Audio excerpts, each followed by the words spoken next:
So, hi Mark. Good Hi. afternoon. Good afternoon. It's morning today. Noon. Well, I've got several questions from Czech collectors to you. Question one is, or first question is, why you start to collect Czech glass? I started to collect Czech glass by accident. I was coming across these fantastic designs, which some people said were from Murano, some people said they were Scandinavian, and I couldn't find them in any books. And then I met Dr. Graham Cooley, who had built a very large collection, some of which he knew were Czech, and some of which were sort of on his shelves, unidentified, I suppose. And I suppose we got talking about this, and we thought we must try and do some work on uncovering what we do know. And as we uncovered what we did know and discovered more, we found that most of the unidentified pieces that we'd bought that were really great quality, that people said were Murano or Scandinavian, were actually Czech. Sounds interesting. And of course, as collectors, once you've started on a journey, you want to see the end of the journey. So we've just been driving and driving and driving and driving, continuing down that road to try and uncover as much as we can. By your opinion, what's the importance or significance of Czech glass in the UK and I the think world market, actually? I think the significance of Czech glass in the UK is quite large. I think it's quite high.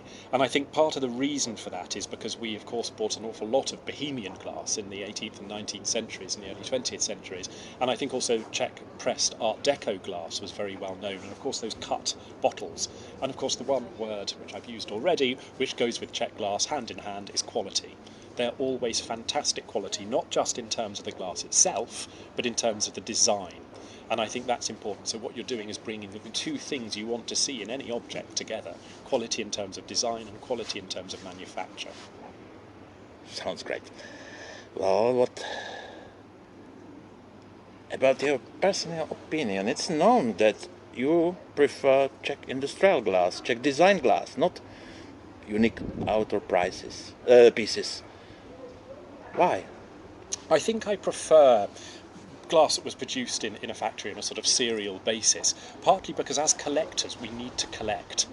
And I think Graham summed it up very, very well. There was a really fabulous book edited by Helmut Ricker, Glass in the Age of Adversity. Superb book, but it's like glass porn. you can't have any of it. You can just look at it because it's all in museums. It's all gone. It's all in private collections. And if it does come up for sale, it's extraordinarily expensive.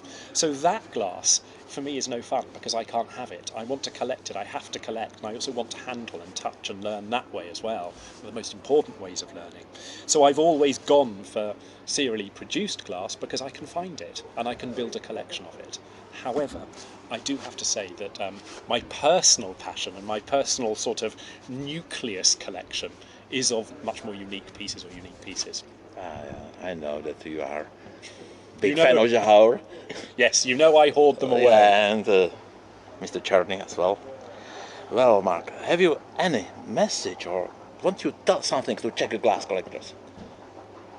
Have I got a message for Czech glass collectors? Buy it now.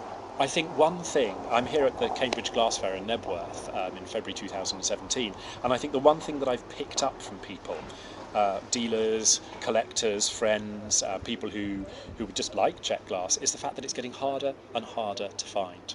And I know the majority of it was exported out of Czechoslovakia in its day. I think really, if you like it, now is the time to buy it, because there's a finite supply of most of these pieces, and once they're gone, they're gone. Thank you very much, Mark. Thank you.